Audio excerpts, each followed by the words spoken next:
to give away the farm to do it. I mean, I'm going to put this back up for a third and final time. The fact that they got as much talent, there also was like a kind of minor trade yesterday. The Dodgers acquiring some prospect talent that we don't need to dive too much into today. But to trade away Dustin May for a pair of outfield prospects, James Outman, who didn't have a role and probably could use a fresh start somewhere else, and Hunter Fiducia, who was beyond buried as a backup to the backup to the backup catcher.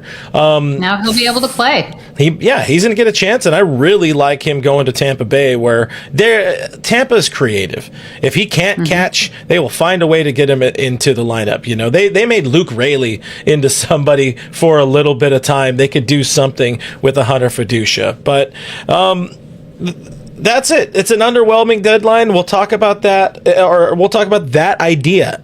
Like, was it an underwhelming deadline? For many, yeah, it was, but it was what the Dodgers had telegraphed. Overall, the deadline was insane. Maybe not for the Dodgers, but overall, the deadline was stupid. So we'll talk a lot more about that after a quick word from our friends at Foul Territory. DT fam, we are back, and we got to talk more about this deadline because, again, in terms of players coming to the Dodgers, it's real easy to say this was underwhelming. Brandon Gomes, GM of your Los Angeles Dodgers, addressed it, saying a lot of the same type of words, the breadcrumbs he's been sprinkling along the way leading up to this deadline. Don't expect a lot, but here's what he had to say. Riz, you're better at doing words than I am, so why don't you tell the people what Brandon had to say.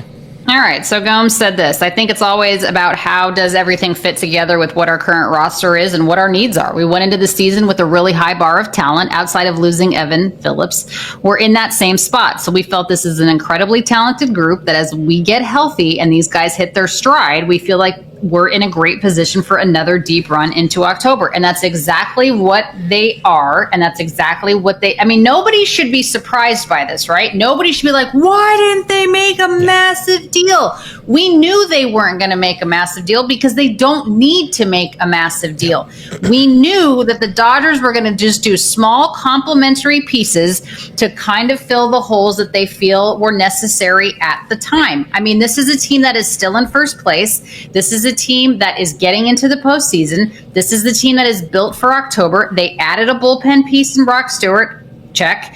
They added a guy that can actually hit the ball and drive in some runs in Call. Check. And they did not put Dustin May in the bullpen, but they traded away Dustin May. So that gives him an opportunity to probably be in the starting rotation for Boston, who, by the way, Boston didn't do a goddamn thing. And I live in the Boston area, and people listen to talk radio here. Mercy. But the Dodgers did exactly what they needed to do to fill the holes that they have, which are small holes, you guys. They're small holes. Yeah. So I understand everyone wants this massive deal and all this like fanfare. They didn't need to do it. They did exactly what they said they were going to do, which is not a ton, and that's okay. Yeah, and I also understand the viewpoint of now we are once again burdened with ifs. If Max Muncy comes back and isn't healthy and continues playing at the clip he was, which was an insane clip, as our buddy Scott Braun joins us, and I'm sure he has some thoughts and opinions about his Mets landing a few players, even though he covers all the teams. A few. Good God. Landing a few players, a few big arms and things going on over there.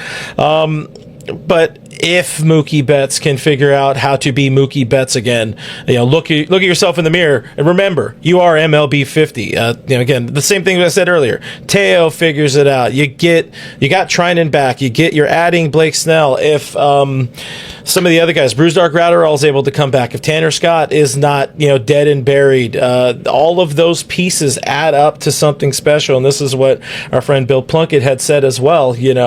It's marginally improved all around, but the thing is, nobody gets to add all of those pieces again. Nobody gets to maybe add Michael Kopech and his 102-mile-an-hour fastball and his World Series moxie now that he has under his belt. The Dodgers are very, very good, and it's better to kind of rely on this talent that has been there and done that before than a bunch of randos that fill up a locker room, and then there's too many bodies for not enough seats, and then people start getting mad, and you start getting maybe like a 2012, 2013 locker room. Don't you think the Dodgers are on the pulse of where all these guys are physically? And where they are standing in their health, and they know exactly what they're doing and exactly what they can give. And I trust them. And Plunkett is right. It's like you're hoping. Throw that back up there. You're hoping that it's the Blake Snells of the world, the Brusdar Gratteralls of the world, the Michael Kopechs of the world, and obviously Max Muncy. Max Muncy and Blake Snell are the key to this whole thing. Yeah. And obviously Mookie getting back to at least somewhat of what Mookie was. But they know what they have. They know where these guys are in terms of their progress, in terms of their rehab, in terms of their, return to where they need to be. I'm fine with this trade deadline. Let's talk about the trade deadline as a whole in terms of the National League getting a whole freaking lot better. I mean, the National League was already tougher than the American League, just based on the amount of talent and all of these things. The Mets got a lot better, and so did the Phillies. How about them Padres? How about the Padres? That's the one. I mean, they signing up everybody here. Of course, down to the 11th hour there was maybe the chance they were going to trade away Dylan Cease or Luis Ariz or whatever. But now the clear holes they had on the roster, they seem to be pretty filled. You're plugging in what's his name? Ryan O'Hearn over Gavin Sheets as your DH. You have somebody capable, and Ramon Laureano playing left field, right field, center field, whatever you need him to do. Mason Miller. These are 4-inning ball games now with the bullpen that they have. It's already the best bullpen, one of the best bullpens in baseball, let alone the National League. Now you're also adding Mason Miller, who, he hasn't had the same sexy season he's had the last year or two. He's also the entire team. Now he's going to a team that is, you can just going be to a closer. Petco, playing not in a minor league baseball park. There's actual fans. As much shit as I talked about Padres fans or whatever over the years, they're good now. Padres fans are good now. They actually understand the team. They were just discovering baseball in 2019 and 2020. Now they kind of get it. Not all of them. Some of them kind of get it. And Petco Park shows up and shows out. And it's a hell of a place to watch a ball game, play a ball game. But that is going to invigorate these dudes who were playing in front of, I don't know, the local longshoremen or whatever happens in Sacramento. Or good on them. Good on these particular dudes from a baseball standpoint. Laureano playing for something meaningful, or O'Hearn, Mason Miller. Good on those dudes for playing for something meaningful. The Padres got a shit ton better. But let's look at the Mets too, who very well could be an opponent on the way to the wherever.